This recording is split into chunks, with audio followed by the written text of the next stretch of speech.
Welcome to Win the Day from Back to the Bible. I'm your coach, Pastor Nat, and today we will talk about the cost of salvation. I've been a student of leadership for many years. I find the habits and lessons learned by leaders a beneficial study. One common sentiment I've heard is the difficulty in a leader's journey. But more specifically, most have said if they knew how hard the journey would be, they never would have continued. But that's not Jesus. From the beginning of time, Jesus knew how much pain and suffering he would experience, and yet this reality never stopped him from pursuing his goal.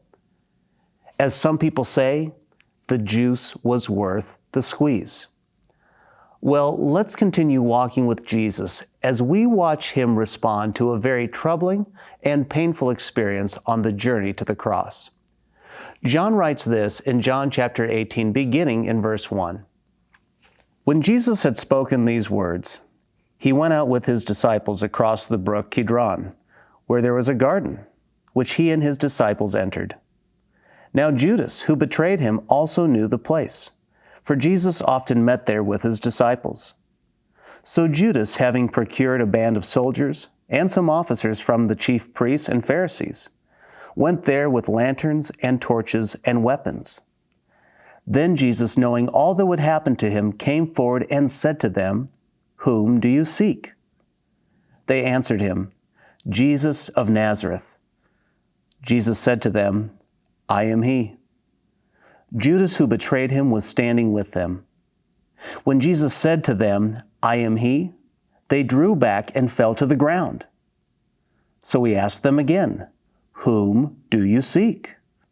And they said, "Jesus of Nazareth." Jesus answered, "I told you that I am he. So if you seek me, let these men go." This was to fulfill the word that he had spoken. "Of those whom you gave me, I have lost not one." Then Simon Peter, having a sword, drew it and struck the high priest's servant and cut off his right ear. The servant's name was Malchus. So Jesus said to Peter, "Put your sword into its sheath. Shall I not drink the cup that the Father has given me?" Jesus has just wrapped up praying for his disciples and all of his future followers. But now, it's time to begin the final stretch of his earthly ministry, namely, a personal betrayal that will lead to his death.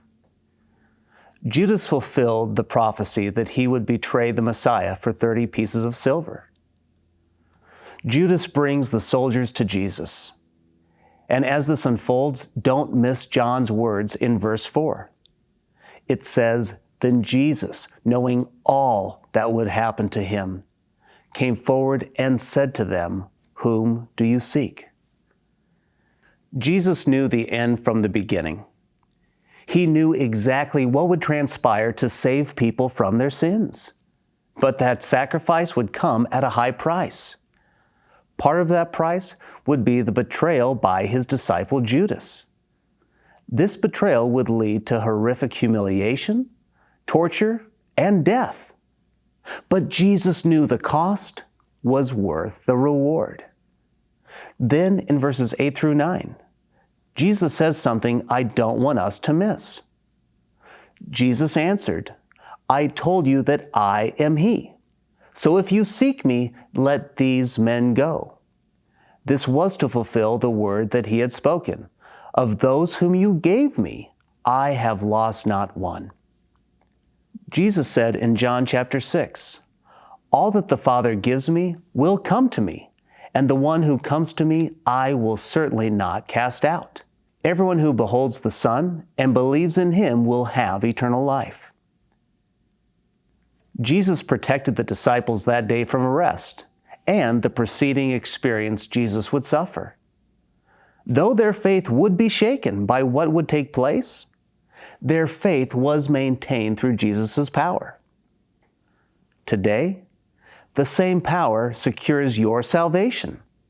That same power preserves your faith. Whom God calls, he retains. Whom Jesus saves, he keeps. Today, know that Jesus knew the cost of saving you. He paid the cost. He will protect you as you maneuver life, and most importantly, He offers you eternal life. So rest in His goodness, and when you do, you will win the day.